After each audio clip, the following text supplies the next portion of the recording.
Hi, I'm Keith Marciniak. I'm back again with Cece Doucette from Ashland, Massachusetts. Cece is a technology safety educator. Welcome, Cece. Thank you. So in the past, we discussed how we both got involved in the Wi-Fi danger subject. We discussed how you brought it up to your school. We discussed how I brought it to my school committee. We discussed how you brought it up to the state legislature. You even got some bills going through. We discussed how, why doesn't the public know about the dangers of Wi-Fi? Right? There's radiation everywhere. And then we also, not only did we talk about the biological effects on people, but also the psychological effects on our children. So finally we get to the finale. Solutions. Yay. All right, so what's the first thing? Like, what can we do? Like, I got my two daughters in schools. What can the school committee, the superintendent, what can they do to follow to keep everyone safe? Actually, the solutions are not very hard. When our school committee looked at the fine print that comes with every device, it says, keep this away from your body or you will exceed the FCC guidelines. They had also read enough to know that all Wi-Fi all the time is not a good idea. We should really limit how much wireless radiation we're exposed to. The solution that the scientists will tell us is to go hardwired. So that's not really hard to do. Well, that's how it used to be in the old. Yeah, and we're still 10 years ago, that's how it was. Even if we've got Wi-Fi, we're still really pretty much hardwired. So when you think about how that signal gets to us, it comes in off the utilities outside, through a cable, up to the curb. At the curb, we pick it up with fiber optics. We bring it into the building. From there, we're using Ethernet cables or more fiber optics with our routers and with our servers. Wires are running up the ceiling into the access points, the wireless access points or WAPs. And it's just from there that we need to hardwire. So it's just that device that sends out the signal. And it's up there beaconing all the time, looking to connect with some sort of a wireless device. It's not just a signal, it's a signal with radiation. It's microwaves. It's microwave radiation. So that's another thing I've come to, when I bring this subject up, most people are not aware that Wi-Fi is microwaves. Yeah, if you look at the electromagnetic radiation spectrum, all Wi-Fi, all cellular is in the microwave section of that. So it technically is microwave radiation. Unlike a microwave oven where it's very powerful, 1,000 watts. No, it's all in that same thing. Yeah, it's just the power is a little bit less, but the same frequency. But it's not the power that we have to be worried about as much. It's that electromagnetic digital pulse. So with regular radio waves, they're rolling. Our bodies can acclimate to that. But with digital technology on top of that rolling sine wave, there's a square wave, and it's erratic, and it's pulsed, and it's spiked, and that is what biologically is disrupting our cells. That's like the digital on-off, on-off, and that's it. That's what's all affecting the time. And now it's like our FCC guidelines were set up for how much heat does it take from one device, right? We now know that you don't have to have heat. It's at that much lower level of this constant bombardment of signals, and their guidelines were from one device. In our classrooms, we now have 20, 30 kids sitting there with an iPad, with a Chromebook, with a mini, with a tablet, a laptop, the smart board, the Apple TV, all this stuff. Even the cell phones, the personal cell phones. Every single one.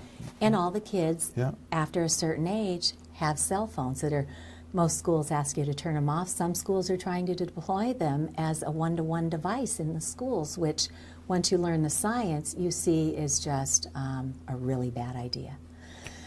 So when you have a pebble in a pond, you get that ripple that comes out. Radiation radiates out like that. So it's not just little Johnny and the one device that he's got. Little Johnny and Susie and every other child in the classroom. It's amplified. All of it. And to top it off, microwave radiation amplifies around metal. So if you've got metal glasses, metal piercings, braces, dental, underwires and bras, all that is drawing more radiation towards your body. So we've adopted this. The industry has made it sound like such a sweet deal to get all this technology in, but honestly, they're honoring their profits without regard to public health. But like I said, it's easy. You've already got hardwiring all the way through your schools. You just need to fix that access point to the device. And you can do it with a router, right? You can do it from your router through the ceiling access point. Just run a wire across the ceiling, down the wall. And then, Keith, you brought something today that shows a multi-switch port.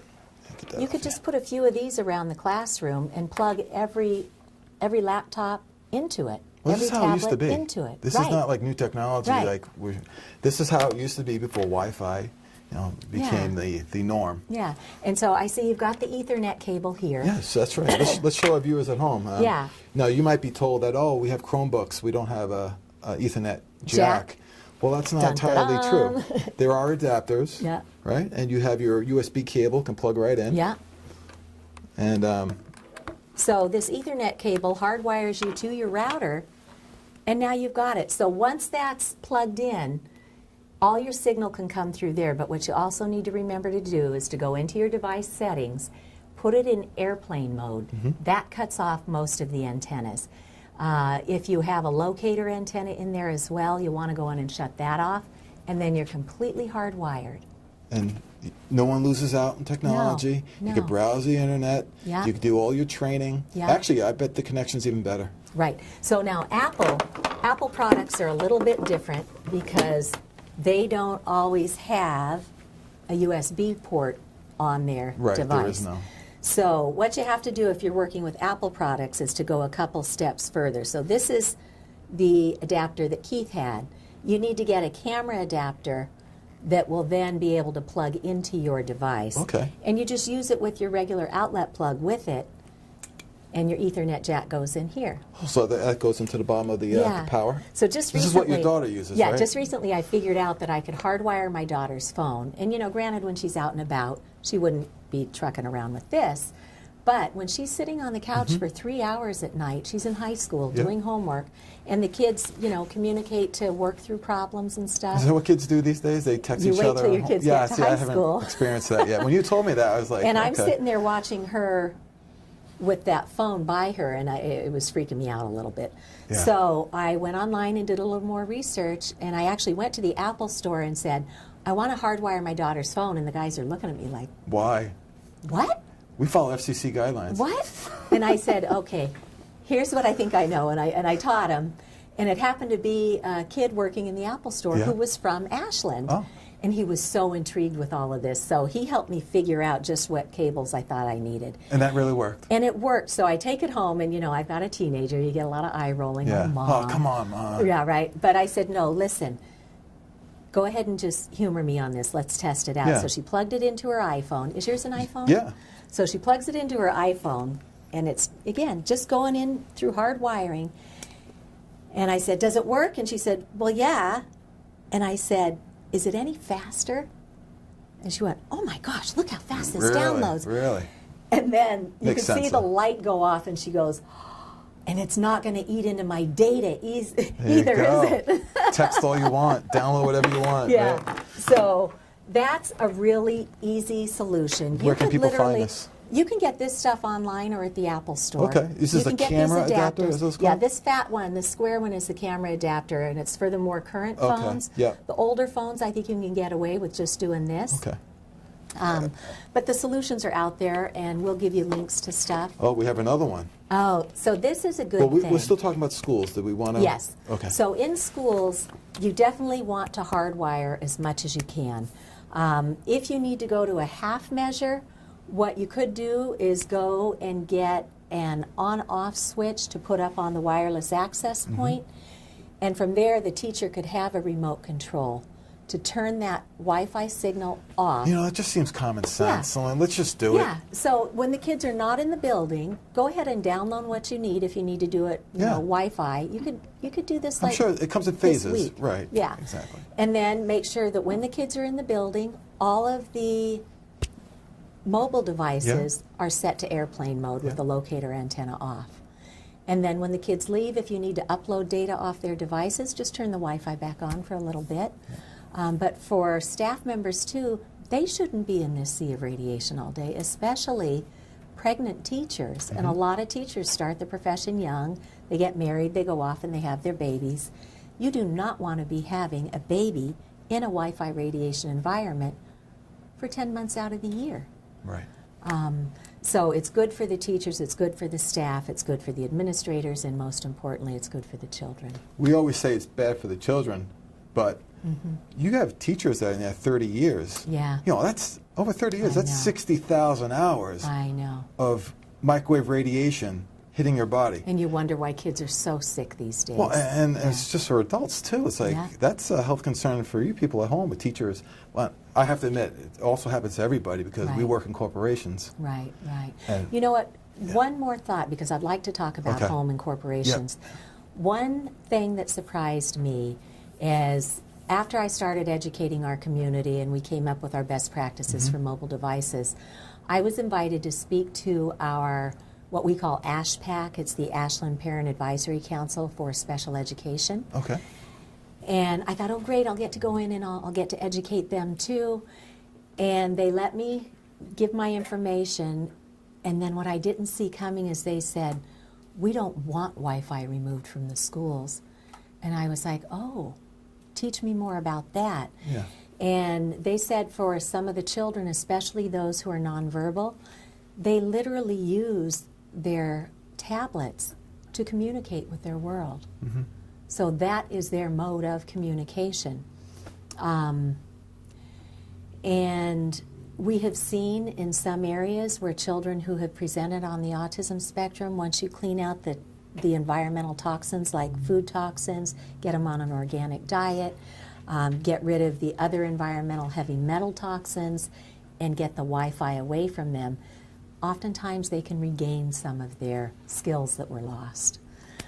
So that's one piece of it. But the other piece is we have to really assess whether we can still get those applications downloaded to our device, use them, and turn off the Wi-Fi settings once they're on the device. Right. So there are ways. There are ways. The easy way is to use the Wi-Fi. And if but there's not an necessarily- application that's only done through the internet, Yeah. then we need to reach out to the vendors, the developers of those applications, teach them, and say, could you please come up with a solution that will work for my child without giving them the technology they need and also radiate. Because I got that as a radiation. response as well. Yeah. We have some special needs, and the children have the Wi-Fi to keep track of monitor their health. But like what you're saying is those children might not be the best ones to be subjected to Because additional they're radiation. already already compromised. compromised some way. Yeah. And so there's got to be other Yeah. ways. Yeah. People got to look into it and Right. dig into it and Right. find a solution. Right. Yeah. And when I was first investigating this myself, I reached out to AMSA, which is a math and sciences charter school in Marlboro, to see what they do, because one mom had told me in our district she has one child that attends our public schools and another child who goes to AMSA. And she said, I don't think they allow Wi-Fi in the classroom. So I reached out, and sure enough, they don't allow Wi-Fi in the classroom unless a child is on an individualized education 504 plan. Interesting. So we don't want to say there's only one solution and it's got to be for everybody. Let's take it where we are, use our own smarts, and figure out how we can best protect all of us. And it's going to be different for everybody. Right, right. But in the schools, hardwiring is what the scientists will tell us. All the technology we need, but without the microwave radiation. Excellent. So hopefully anyone listening who might be concerned, a parent, a school administrator, there are solutions. We just Yeah. have to look into And it. I would say, as you begin to investigate, start the conversation, but start it in person, because we all suffer from inbox overload Oh, yeah. today. Oh, yeah. And this is a scary prospect. Yeah. So sit down and have a calm, rational, scientifically based conversation. And these are people who care for children for a living. So Absolutely. if you don't come in But they're all confused, fury too. and fire, you don't want to get their brain into that fight, flight, or freeze mode, because then Exactly. they can't hear your message. So Right. go in as a concerned parent looking to help build coalitions and strategies that will help us all in the end. It's not their fault. It's just nobody's that fault. the We all got- information wasn't given. Yeah. It's suppressed. Right. So, so what can people do at home? I know with me, Yeah. I went around with the meter. I saw your videos online with your home. Yeah. Took out my alarm system, my wireless alarm system, put in a hardwired system, got rid of the Wi-Fi router, and I have all my kids on airplane mode Good. with their tablets. Very So, And I don't sleep with this next to my head unless it's in airplane mode. Right. So there are things you can do. There are. Yeah. And that phone is a good place to start because a lot of people have gone to just using their phone as their alarm clock. Yeah. And you can still do that. All you need to do for that is put it in airplane mode. You can still listen to your music, you can read downloaded books, and you can use your calculator. All that stuff is on your phone. Once And the it's on your adapter phone, that you showed earlier. Yeah. Use that as well. Huh? hardwire it. Yep. But once it's on your phone, why would we want to sit there knowingly Yeah. looking for a constant signal to make a handshake with the router, with the Bluetooth antenna, with the cell phone antenna, with the data antenna? I know. It's 5 different antennas know. in there all doing this all the time. Yeah. So just by doing that, you're off to a great start. Throughout your day with your cell phone, and again, it's not going to be the same solution for everybody, but distance is your friend. It drops off exponentially the further away Okay. these emitting devices are. So keep distance, use speakerphone when you can. Right. And if you can't, Keith yeah. brought along his hollow tube headset. Because So people might be like, oh, I just use a headset. I'm not Yeah. holding it to my head. I'm but, good. So, but then if they've got the cell phone in their pocket and they're using a wired headset, Which comes with your that's iPhone. not great Yeah. because even if it's in your pocket, it's still having fun with your organs down here. Yeah.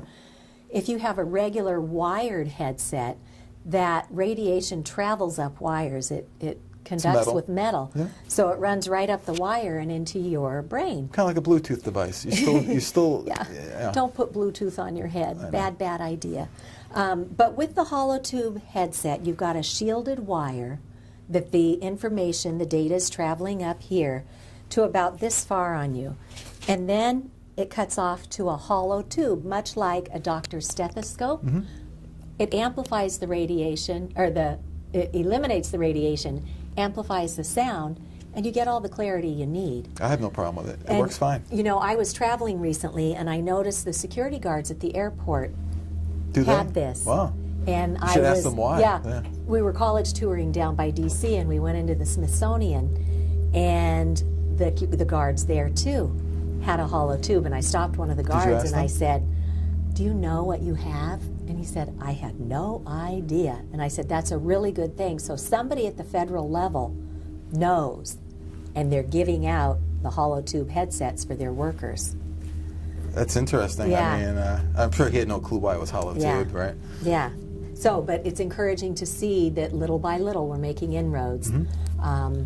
So that cell phone use is definitely something you can minimize. At home, you can also forward your cell phone to your landline. And I know we're getting into a trend of eliminating landlines. That's such an unsafe thing to do. If we lose power and we can't recharge our phones, Right. Seems like when the power was out, we're the stuck. phone always works. The phone landline. does work because Yeah. it comes in through copper. Yeah. And there's a movement by the industry to stop supporting the copper landlines. But people have their security systems Yeah. tied to these. They have medical devices and medical call systems tied to these. Right. So when you hear the industry wants to get rid of landlines, use your voice, speak up, because we need it as a safety measure in our society. And most importantly, people who have become electrohypersensitive can't use a cell phone. Right. They need to have a landline as a basic public utility. Exactly. So, so at home, when I was first learning about all this, I had, like most of us, gotten rid of my corded phone and got, The old trim line? yeah, the old trim line. I got rid of that and got the decked cordless phone so I can walk around the house with the phone, right? Well, before I understood any of this, I would have like an hour or two conversation with my mom on the West Coast. And time zone difference, hard to catch her. So when we talked and caught up for a good long time. Yeah, so you're talking for hours. So I would put a regular wired headset into my mobile thing, Yeah. and I would stick it in a pocket and walk around the house and cook my dinner and fold my laundry and catch up with my mom. And I would get off that phone and go, gosh, my head just feels wonky. So you felt it. I felt it, and I've never felt good under fluorescent lights. They've always made me feel just a little on Yeah. edge. And now I know that's another form of dirty electricity Okay. that impacts our cells. So you are affected by. Yeah, I'm So- not electro-hypersensitive, Yeah. but I definitely feel things. I have my whole life. Yeah. So The decked cordless phone is like having your own private cell tower in your house. It sits there beaconing, emitting signal whether there's a call in play or not, all the time. I measured it. I have at work a cell tower. I went about 50 feet away. I took the meter that you have. Yeah. I measured it. I went home and I took out all the cordless phones out of my mother-in-law's house. She was very open to it. So measure the cordless phone compared to the cell phone. Yeah. It was higher on the cordless phone, Right. the base tower. Than it was 50 feet away from a the- huge cell tower. Yeah. Yeah. So they're very, very potent, Okay. and we don't even know. My printer, one day, I was sitting in my home office working for a few hours. I had slept great the night before because I removed all of this from my sleeping areas. I had eaten a good organic breakfast, so no food chemicals that would have been taking me down. And after a couple hours, I'm like, why do I just feel so tapped out, almost listless? And so I pulled out my meter and I turned it on and it went into the red zone again. And I'm like, what the heck? I thought I had it all nailed. And I brought it by my printer and it started beeping at me. Well, the front of my printer has a little Wi-Fi logo that when you're hooked up to Wi-Fi, it's lit. Well, it wasn't lit. So I went online and I pulled up my manual on the internet. It was listed. And turns out there's a second antenna in my printer that's not visible from the front of the device. All I had to do was go into settings, go into Wi-Fi, and turn it off. Make sure they're both off. And then I measured again, and the radiation completely fell off after a second or two. So you just need to understand what's going on in your environment. I noticed once I have the meter, I would drive up to Pheasant Lane Mall down the strip. Almost in the red. I mean, there are places it's in the red, but it's in the yellow constantly. Because it's just all around us. So all these people are working in these corporations, 8 hours a day, 9 hours a day, just taking all the exposed for hours on end. So we've talked about what you can do at schools. We talked about what you can do at home. Yeah. Corporations is probably going to be, your workspace is probably going to be similar. There's only so much you can do at work. I think most of the hardwiring is there. Start the conversation, engage your employer, talk to your manager. What I find fascinating about you is you were the one that brought all this high-tech wireless technology into your school. Our schools. Right. You were on the forefront of that. You brought it in. Proud of that. But yet something happened where you're like, now you're an advocate. You flipped. Yeah, I had an electrical engineer. What was it that just said that? It was book I mean, group. some people will be like, know. I don't believe it, you know. Well, but no. why? What's with you that says? Because I needed to change my mind. If somebody tells me that there's a problem, you know, I was the editor of my high school newspaper, so I think I have the heart of an investigative journalist. Okay. So that, and we're talking about our children. Yeah. And I worked for the schools. Yeah. And I brought all this technology in through our local education foundation and then as our grant coordinator. So here I think I'm doing a good thing, and morally I could not look into it. So I did, and what I found was a huge body of credible scientific evidence, and now more has even come out since 3 years ago when I started. So the issue's real. And now you've exposed it to more people. Yeah, and all people we are have listening. to do is join the conversation, get your mind around it for a little bit. It's going to take a little bit of time. But then don't wait too long, because you could literally tonight go home and turn off your router before you go to bed. Use your cell phone in airplane mode. Simple things. Don't take the iPad in. If you do, make sure it's in airplane mode. Reconsider that Chromecast or any of those things that are hooking up your devices to your TVs, because it's all Wi-Fi signaling. I think we're going to end now. Yeah. We have a lot of information. Thank you very much. Before we close, Keith, I wanted to mention just a few other resources that people can use. One is when you are looking around your house, you want to look at your routers.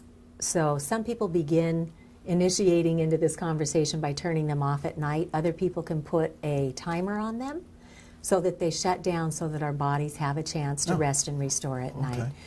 Now, in my house, my husband had bought a little router that was boosting signal from what we got with our triple play. So that box that came with our internet, cable, and phone service turns out has its own antennas in it.